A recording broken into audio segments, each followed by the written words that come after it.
오늘은 생명의 삶 1월 7일 본문입니다. 요한복음 2장 13절부터 25절까지 말씀을 통해서 우리들에게 주시는 말씀을 함께 묵상하도록 하겠습니다. 우리는 어제 말씀을 통해서 예수님이 행하신 첫 번째 표적이었던 가나 혼인잔치에 대한 말씀을 함께 살펴보았습니다. 가나 혼인잔치는 단순히 물이 포도주로 바뀌는 그런 놀라운 기적의 말씀이 아니라 예수님이 왜 이 땅 위에 오셨는지, 또한 예수님이 이 표적을 통해서 무엇을 우리들에게 선사하시고자 하시는지를 상징적으로 보여주는 사건임을 우리가 보았죠. 예수님이 이 땅에 오신 이유는 아무리 우리가 정결의식으로 주님께 나아가고자 하더라도 도저히 우리를 정결하게 할 수 없지만, 우리 예수님이 물을 포도주로 바꿔주시는 것처럼 이 예수님의 말씀으로 말미암아 잔치가 열리는, 온전한 회복이 일어나는 그런 어떤 상징적인 의미가 담겨져 있었음을 우리들이 어제 말씀을 통해서 살펴볼 수가 있었습니다. 이처럼 요한복음 말씀에는 상징적인 의미들이 참 많이 담겨져 있는데요. 오늘 본문 말씀도 마찬가지입니다. 그러니까 율법이 아니라, 그러니까 오직 예수 그리스도로 말미암아 온전히 잔치가 회복되는 것처럼 하나님의 성정도 마찬가지임을 오늘 말씀을 통해서 연이어서 이렇게 말씀해 주고 있습니다. 오늘 본문 말씀 너무나 잘 알고 계시는 말씀이죠. 예수님께서 성전을 정화시키시는 그런 사건을 우리들에게 알려주고 있어요. 특별히 13절 말씀해 보시면 유월절이 가까워서 예수님이 찾아가십니다. 이 유월절을 이제 주목해 보셔야 돼요. 이 유월절은 출애굽을 했던 그 날을 기념하는 절기이지 않겠습니까? 출애굽을 할 때 어떤 일이 있었습니까? 바로 이제 마지막 10번째 재앙 때 문지방에 피를 바름으로써 이제 장자의 그 죽음을 넘기면서 그 극적으로 탈출하게 되었던 그날을 기념하는 그런 절기이지 않겠어요? 그런 어떤 상징적인 절기 때 예수님께서 예루살렘으로 올라가십니다. 유월절이 당시 이스라엘 백성들에게서도 가장 큰 절기였고, 가장 중요한 절기였고, 가장 큰 제의가 드려지던 절기였습니다. 당연히 성전 안에서는 수많은 사람들이 모여들었고, 그들에게 이제 판매하는 판매상들이 나열되기 시작했습니다. 왜냐하면 두 가지 이유 때문에 판매상이 활동을 했는데요. 첫째로는요, 성전세를 내야만 했습니다. 성전세를 내야 되는데 당시에 통용되던 화폐는 세겔이었습니다. 로마의 화폐였죠. 로마의 화폐에는 뭐가 그려져 있죠? 로마의 황제의 얼굴이 그려져 있지 않겠습니까? 우상의 얼굴이 그려져 있는 거예요. 사람의 얼굴이 그려져 있는 거예요. 그러니까 환전을 해야만 하는 거예요. 성전에서만 쓸 수 있는 돈으로. 그러니까 뭐 율법에 따라서 그래서 그걸 환전을 하는데, 환전할 때 환전세를 굉장히 과도하게 책정을 하는 거예요. 그래서 그것의 이득을 챙기는 것이죠. 두 번째로는 재물을 드려야 되는데, 저 멀리서부터 오는 사람들이 이 재물을 가지고 올 때 흠없이 가져올 수는 없지 않겠습니까? 그러다 보니까 이 성전에서 뭘 판매했냐면 유월절 때 드려질 재물을 판매하는 거예요. 판매하는데 그것도 과도하게 책정을 해서 판매했던 것이죠. 그러다 보니까 이런 부당한 이득들을 누가 취했냐면 대제사장을 비롯한 당시의 종교인들이 과도한 이득을 취하는 모습들을 보게 되는 것입니다. 그런 모습들을 우리가 14절 말씀에 보시면 이렇게 구체적으로 표현해 주고 있어요. 성전 안에서 소와 양과 비둘기 파는 사람들과 돈 바꾸는 사람들이 앉아 있는 것을 보셨다라고 말씀하고 있습니다. 성전은 사실 어떤 곳입니까? 어떤 이득을 취하는 곳이 아니라 하나님께 거룩하게 예배하는 장소인데, 본질이 지금 변질되어져 가고 있었음을 우리들이 말씀을 통해서 분명히 알 수가 있는 것이죠. 이런 모습을 예수님이 보시고는 어떻게 하셨습니까? 15절 말씀에 노끈으로 채찍을 만드사 양이나 소를 다 성전에서 쫓아내 버리시고 돈 바꾸는 사람들의 돈을 쏟으시며 상을 엎으셨다라고 말씀하고 있습니다. 우리가 거의 복음서에서 찾아보기 힘든 예수님의 아주 과격한 행동을 우리들이 볼 수가 있어요. 노끈으로 채찍을 만드셨대요.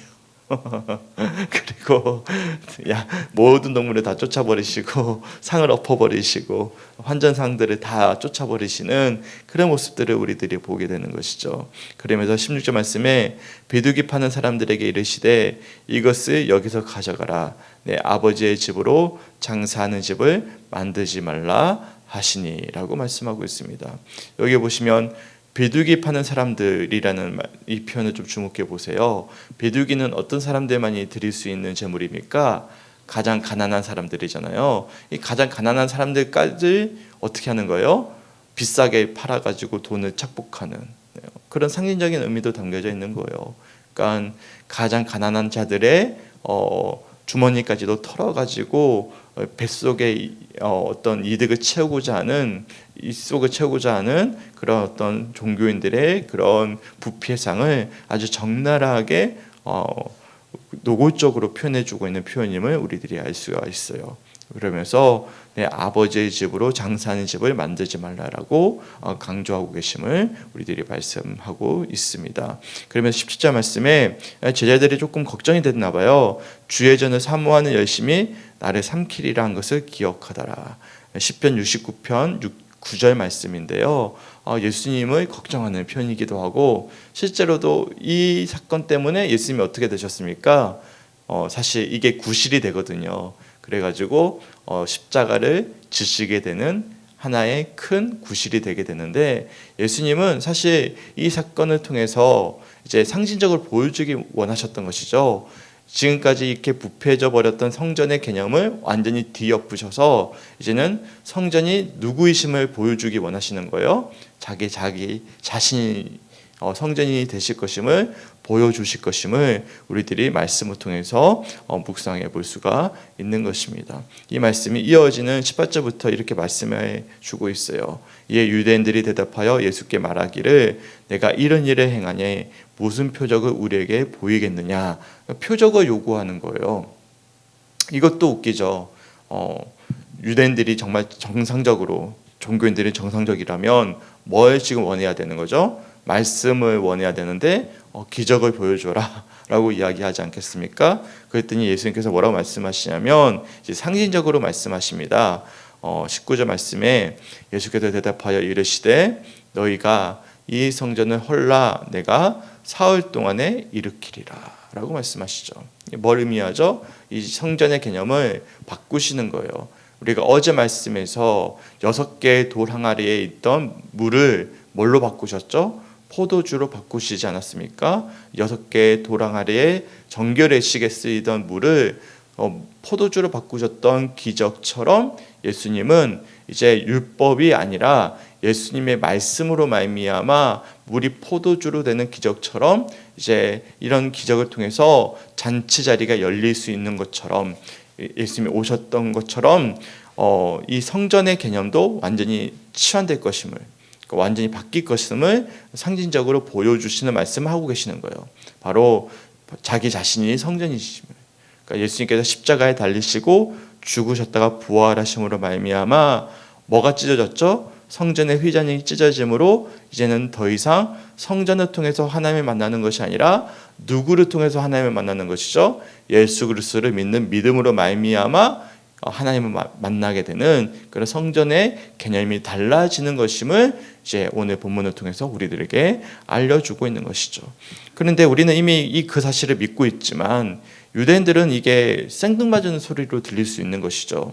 그래서 20절 말씀해 보시면 유대인들이 이르되 이 성전은 46년 동안의 지적권을 내가 3일 동안에 일으키겠느냐라고 반문합니다. 아마 헤롯 성전이 46년 동안 지어졌던 것 같습니다. 근데 3일 동안에 어떻게 그것을 다시 무너뜨렸다 지을 수 있겠느냐라고 반문하고 있음을 우리들이 말씀을 통해서 살펴볼 수가 있어요. 그런데 21절에 상세하게도 요한이 풀어서 해석해주고 있죠. 그러나 예수는 성전된 자기 육체를 가리켜 말씀하신 것이다 라고 말씀하고 있습니다. 그러니까 지금 이 성전이라는 개념 자체를 이제 유대인들이 생각하는 것과 예수님이 말씀하시는 것과 완전히 상반되게 쓰여지고 있음을 우리들이 말씀을 통해서 묵상해 볼 수가 있는 것이죠. 제자들도 마찬가지로 당시에는 이게 뭘 의미하는지 몰랐어요. 그런데 22절 말씀해 보시면 이렇게 이제 마치 주석처럼 달려 있습니다. 죽은 자 가운데서 살아나신 후에야 제자들이 이 말씀하신 것을 기억하고 성경과 예수께서 하신 말씀을 믿었더라라고 말씀하고 있습니다. 지금 예수님께서 하셨던 말씀이 이 성전이라는 개념이 건물이 아니라 이제는 이 건물은 무너지고 부패해지고 변질한 성전의 개념이 이제 예수님의 몸, 예수님의 십자가의 죽음으로 대속되어졌구나라는 것을 우리들이 알 수 있고 제자들도 알 수 있었음을 말씀을 통해서 묵상해 볼 수가 있는 것이죠. 이제는 성전이 누굽니까? 예수를 믿는 자들이 이제 성전이 되는 것이죠. 그래서 고린도전서 3장 16절에 보시면 우리가 다 알고 있는 말씀이에요. 너희는 너희가 하나님의 성전인 것과 하나님의 성령이 너희 안에 계시는 것을 알지 못하느냐라고 말씀하시죠. 그러니까 예수님이 지금 누구 안에 계시죠? 우리 안에 계시죠. 예수님이 성전이시잖아요. 이 성전이신 예수님이 우리 안에 계시기 때문에 이 예수님을 믿는 믿음 속에서 우리가 뭐가 된 거예요? 하나님이 임재하시는 거룩한 성전이 되는 것이죠. 성전의 개념이 또 변환된 거예요. 전환된 거예요.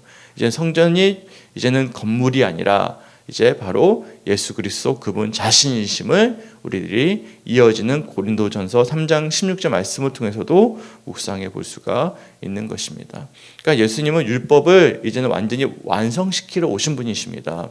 그러니까 6개 정결례식에 쓰였던 물 항아리를 완벽하게 포도주로 바꾸셔서 잔치 자리를 회복시켜 주셨던 것처럼, 그리고 부패하고 변질했던 성전을 완전히 뒤엎으셔서 이제는 자신이 죽으셨다가 살아나심으로 완벽한 6월절의 어린 양의 제물이 되심으로 이제 하나님을 만날 수 있는 온전한 성전으로서의 역할을 감당하심으로써 성전의 의미가 회복된 것처럼 예수님은 율법을 완성하러 오신 분이심을 우리들이 말씀을 통해서 묵상해 볼 수가 있는 것이죠.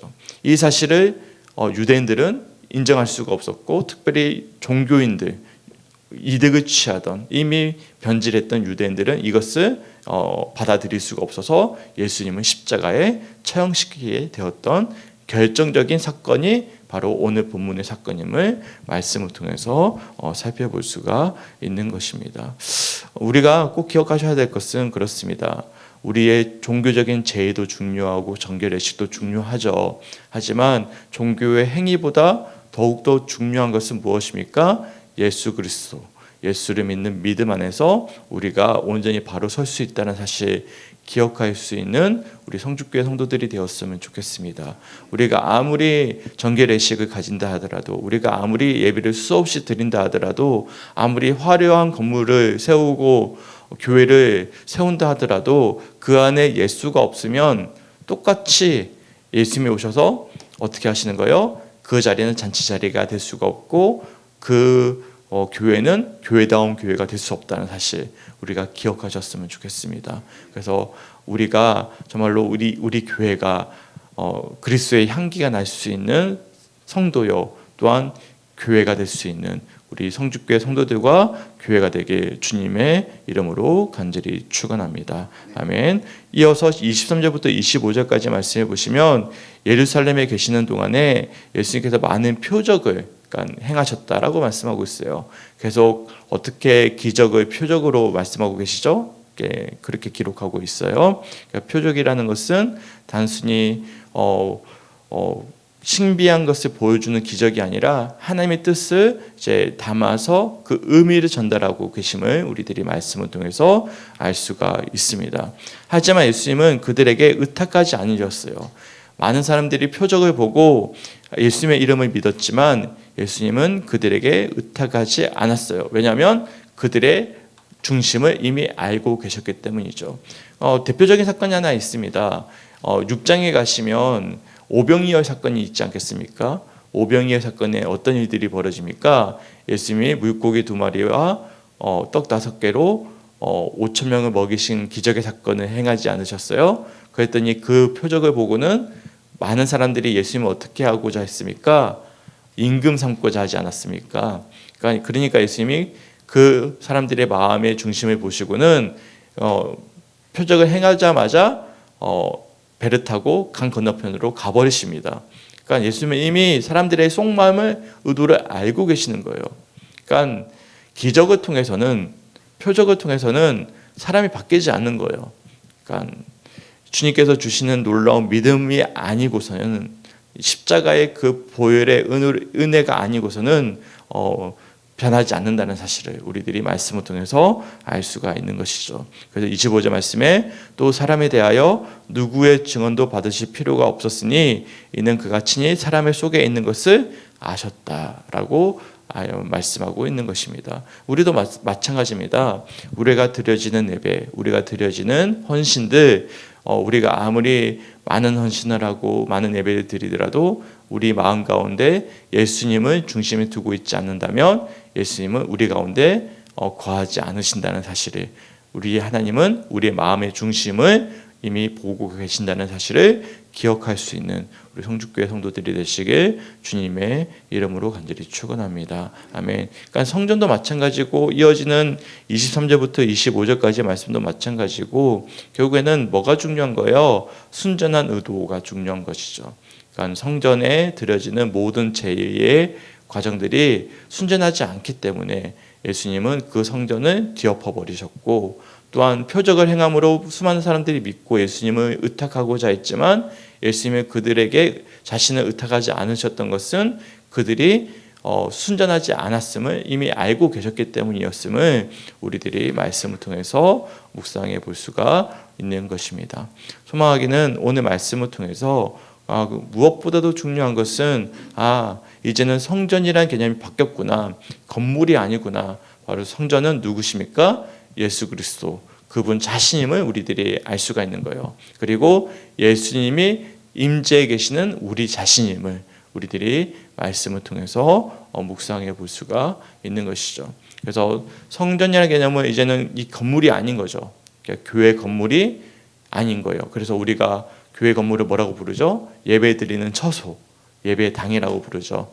우리 성전은 누구죠? 예수님이 성전이 되시는 것입니다. 이 사실을 분명하게 개념을 잘 잡으셨으면 좋겠고요.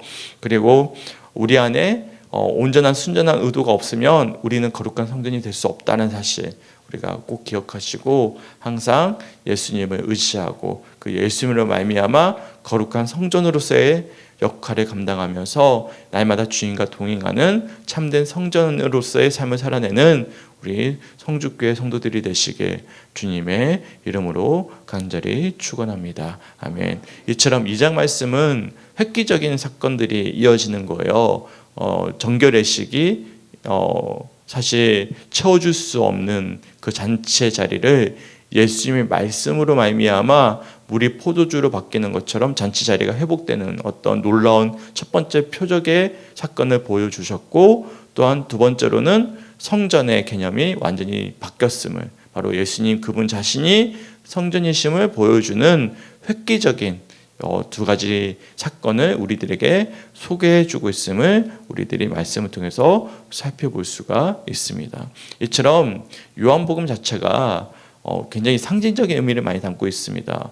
왜냐하면 성전 사건 자체가 그렇잖아요. 다른 공간 복음서는 예수님 생애 후반기에 나오거든요. 유일하게 요한복음만 의도적으로 앞으로 당겨져 있습니다. 그러니까 편집을 한 거죠.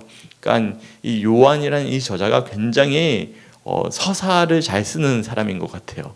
그러니까 요한계시록을 쓰게 하신 이유도 그런 것 같아요. 사도 요한 자체가 굉장히 감수성이 뛰어나고 수사하기 뛰어난 사람인 것 같아요.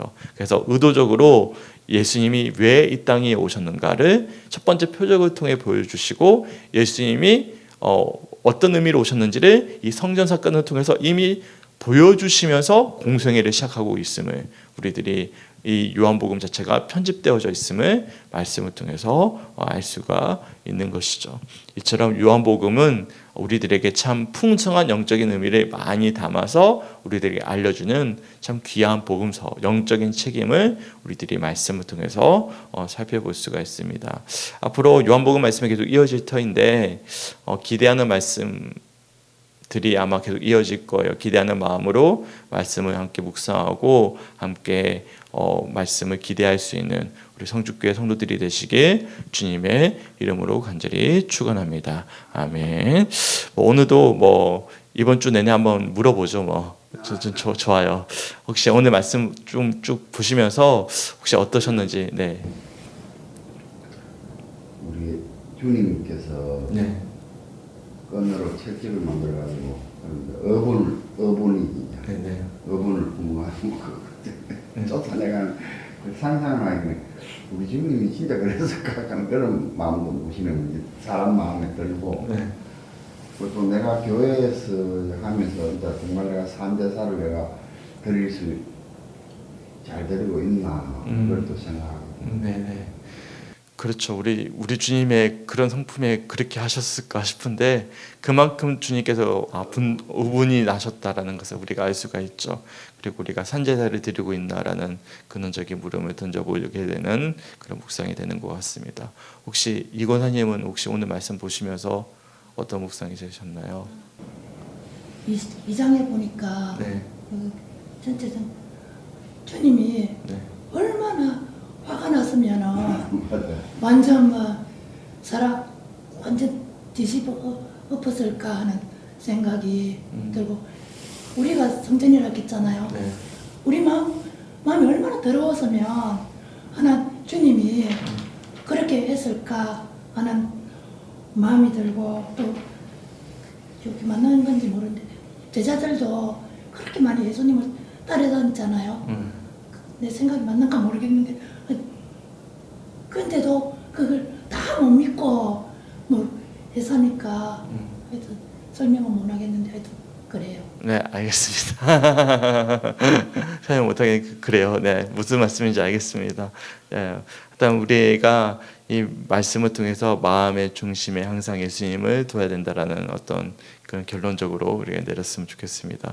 혹시 이태옥 권사님 혹시 오늘 말씀 보시면서 묵상되는 부분이 있으십니까? 저도 성전을 하나님께서 참 깨끗하게 우리 마음을 정성을 다해서 항상 그리스도 향기를 저 해야 되는데 저도 그렇게 하지를 못했는 거를 다시 기도를 많이 해야 되겠다. 그래요, 너무 맞아요. 잘 정리하셨어요. 우리 권사님께서 오늘 주시는 말씀을 통해서 우리의 거룩한 성전이 되어줘서 우리가 향기를 전하는 삶이 되어줘야 되겠다. 그렇게 기도해야 되겠다. 이렇게 말씀해 주셔서 감사합니다. 혹시 사모님은 오늘 말씀하시면서 22절에 죽은 자 가운데서 살아나신 후에야 제자들이 이 말씀하신 것을 기억하고 성경과 예수께서 하신 말씀을 믿었더라 이렇게 나와 있었잖아요. 네. 예수님이 그렇게 분을 내시고 깨끗하게 해야 한다라고 강렬하게 말씀하셨음에도 불구하고 그때 당시에는 예수님이 무엇을 말씀하는지 주변에 있는 사람들이 이해를 못했다고 했는데 제자들도 똑같았구나. 근데 그 이후에야 깨달았으니 그래도 감사하다라는 생각도 들면서 우리가 정말 하나님의 뜻을 우리가 그 당하고 있을 그 현실에서는 정말 다 이해할 수 없구나 이런 마음도 들었고요. 정말 우리가 그 어려움 당하는 그 현실 속에서 하나님의 하시는 일들과 그 말씀들을 잘 지혜롭게 분별하고 깨달았으면 좋겠다 이런 마음이 들었습니다. 네. 아마 이 권사님이 하고 싶었던 말씀들을 잘 정리 또 하신 것 같은데, 네, 그렇죠. 네, 맞아요. 일단 감사합니다. 네, 제자들이 결국에는 예수님께서 십자가에 돌아가시는 장면을 보고 부활하시는 장면을 보고 나서야 뜻을 분별했다라는 것. 근데 우리가 일상의 삶 속에서 우리가 그것을 분별할 수 있는 삶을 살아내는 것이 참 중요하지 않을까, 이렇게 한 구절을 가지고 묵상하시는 것을 나눠주셔서 너무나 감사합니다. 여하튼 오늘 각자 주시는 말씀들이 다 다르고 은혜가 달라요. 하지만 큰 맥락 속에서는 중요한 사실은 율법을 완성시키기 위하여 오신 분은 누구시다? 예수님이시다. 그것을 우리가 전체적으로 요한복음 2장에서는 우리들에게 알려주고 있음을 우리들이 말씀을 통해서 묵상해 볼 수가 있어요. 그래서 거룩한 성전으로 오시는 예수님, 그 예수님을 우리가 믿음으로 묵상하고 온전히 믿음으로 받아들일 때 우리가 바로 거룩한 성전이라는 사실을 기억하시면서 오늘 하루 그 믿음 안에 승리할 수 있는 우리 성주교회 성도들이 되시길 주님의 이름으로 간절히 축원합니다. 아멘. 우리 화요일 날 우리 나라를 위한 기도입니다. 정말 기도가 필요한 시점인 것 같아요. 정말로 나라가 여야를 떠나서 지금 너무나 혼란스럽고 정말 우리나라가 앞으로 어떻게 될까 너무 걱정됩니다. 진짜 어떻게 될까. 빨리 이 문제가, 이 사태가 소요가 해결이 돼야 안정적으로 나라가 운영이 될 텐데 이쪽이나 저쪽이나 다 욕심으로 가득 차 있어서 이게 하루 빨리 헌재 어쨌든 재판이 결과가 나와야 되지 않을까 싶은데요. 여하튼 기도해 주시고 빨리 하루속히 자리 잡을 수 있도록 기도해 주셨으면 좋겠습니다. 뭐가 되든지 너무나 어려운 시간을 우리가 보낼 것 같습니다. 어떤 건 너무나 마음이 아프고요. 함께 기도해 주시길 부탁드리겠습니다. 세 가지 기도 제목입니다. 첫 번째, 사상 초유의 사태로 나라가 혼란스럽지만 질서의 하나님께서 공의와 정의를 바로 세워주시도록. 두 번째, 비행기 사고로 가족을 잃은 자들이 위로하시고 믿는 자들은 판단하는 말을 삼가고 함께 울어줄 수 있도록. 세 번째, 나라의 일을 맡은 이들이 자신의 유익을 구하지 않게 하시고 자신의 자리에서 자신의 역할을 잘 해낼 수 있는 의로움을 주시도록 함께 기도해 주셨으면 좋겠습니다. 비행기 사고도 마찬가지죠. 우리가 가슴 아파하고 함께 울어줄 수 있는 우리 모두가 되었으면 좋겠습니다. 제가 더 이상 발언하고 싶은 발언이 있는데 참도록 하겠습니다. 이거에 대해서 영적인 의미를 가지고 파악하면서 이야기하기 시작하면 우리는 사실 사탄 마귀가 되는 겁니다. 이거 잘 분별하셔야 돼요. 이거 되게 무서운 말을 하고 있는 분들이 계시는데 이 사건 사고와 지금 사태와 연결시켜서는 안 되는 거죠. 네, 한 영혼의 죽음을 애도해야 되지 이것을 영적으로 의미를 풀어가지고 이야기하기 시작하면 우리는 아주 무서운 사람이 되는 것입니다. 종교가 폭력이 되는 것이거든요.